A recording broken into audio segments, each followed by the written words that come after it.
வணக்கம். தேன்மொழி சேலம். திருக்குறள் தினம் ஒரு அதிகாரம்.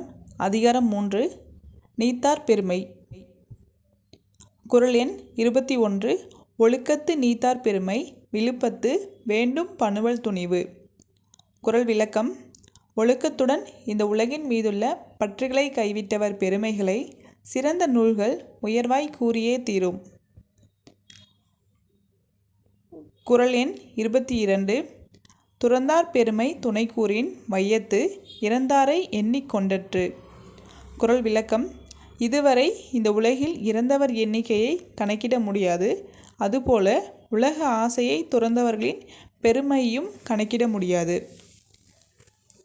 குறள் எண் 23. இருமை வகை தெரிந்து ஈண்டு அறம் பூண்டார் பெருமை பிறங்கிற்று உலகு. குறள் விளக்கம். நிலையானது நிலை இல்லாதது என்ற இரண்டையும் ஆராய்ந்து துறவு கொண்டவர்களின் பெருமையே உலகில் மிக உயர்வானது. குறள் எண் 24.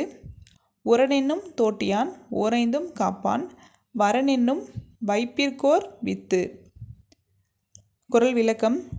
உறுதி என்னும் அங்குசத்தால் ஐம்பொறிகளாகிய விலங்கினை அடக்குபவன் வீடு பெற்றை அடையும் வழி சொல்லும் ஒரு விதை போன்றவன் ஆவான். குறள் எண் 25. ஐந்தவித்தான் ஆற்றல் அகல் விசும்பு உலார் கோமான் இந்திரனே சாலுங்கரி. குறள் விளக்கம். ஐம்புலன்களினால் உண்டாகும் ஆசையை அடக்கியவன் ஆற்றலை இந்திரனின் ஆற்றலுக்கு சமமாக கூறலாம். குறள் எண் 26. செயற்கரிய செய்வார் பெரியர் சிறியர் செயற்கரிய செய்கலாதார். குறள் விளக்கம். எல்லோராலும் செய்ய இயலாத செயலை செய்பவர்தான் பெரியவர், அவ்வாறு செய்யாதவர் சிறியவர்.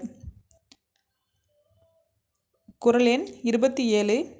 சுவை ஒளி ஊறு ஓசை நாற்றமென்று ஐந்தின் வகை தெரிவான் கட்டே உலகு. குறள் விளக்கம்.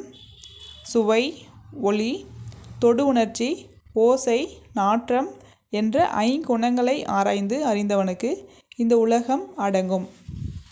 குறள் எண் 28. நிறைமொழி மாந்தர் பெருமை நிலத்து மறைமொழி காட்டிவிடும். குறள் விளக்கம். நிறைவான அறிவை கொண்டவர்களின் பெருமையை அவர்கள் சொல்லும் வேதம் போன்ற மொழிகளே காட்டிவிடும். குறள் எண் 29. குணமென்னும் குன்றேறி நின்றார் வெகுளி கணமேயும் காத்தல் அரிது. குறள் விளக்கம். நற்குணங்களை கொண்ட துறவிகளை யாரேனும் ஒரு வினாடி கோபம் கொள்ள வைத்தாலும் அதிலிருந்து அவர் தன்னை காப்பாற்றிக் கொள்ள முடியாது. குறள் எண் 30. அந்தணர் என்போர் அறவோர் மற்றெவ்வுயிர்க்கும் செந்தன்மை பூண்டொழுகலான். குறள் விளக்கம்.